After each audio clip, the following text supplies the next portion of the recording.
Hello everyone, welcome back to the channel. Today I'm working on my toilet. As you can see, I have what looks to be a Fluidmaster style valve on this toilet. I have the dual flush model, but I was hoping that this was what it is. You can tell that I've disassembled it. I've taken the cap off here, and we'll get to how that happens. But what I did was I took the valve stem out and I heard a little leak, not a lot. You can't even see water flowing, but it was a little leak. But I was able to find this at my local Lowe's store. It's about $3.50 for one valve seal.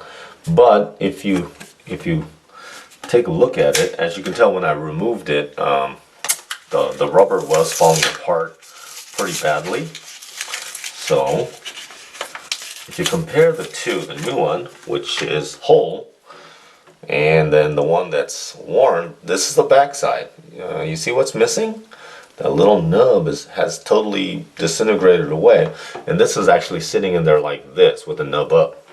And then the bottom side, this is all falling apart. When I wiped it, it was totally falling apart. I mean, it just came right off my fingers, just like that. You can see it right now.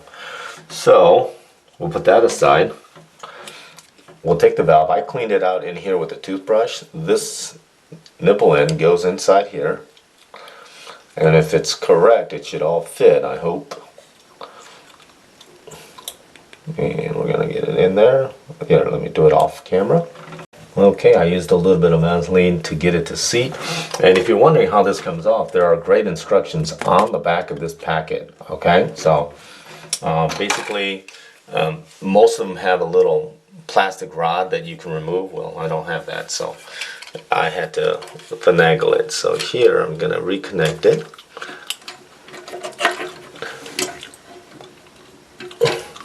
and move it over a little bit so that I can make the reconnection here, and push it down again, and I should be able to twist it back on without too much hassle here. Nope. Make sure you got to hold on to the body, okay? And the camera's right in my way. It's about 1/8 of a turn, really. It's not much. It was next to nothing. Oopsie. There we go. That's in there. Now I just got to get this part to click on. There we go. Hold on to the body a little bit and give it a twist. There we go. And that's about where it was. Make sure this thing moves freely in that groove.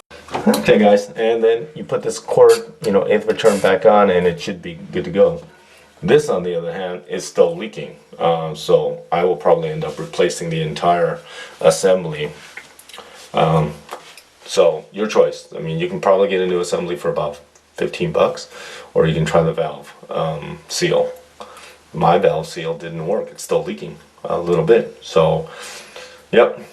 But again, thank you for watching another video. Thank you for subscribing. Guys, have a great day.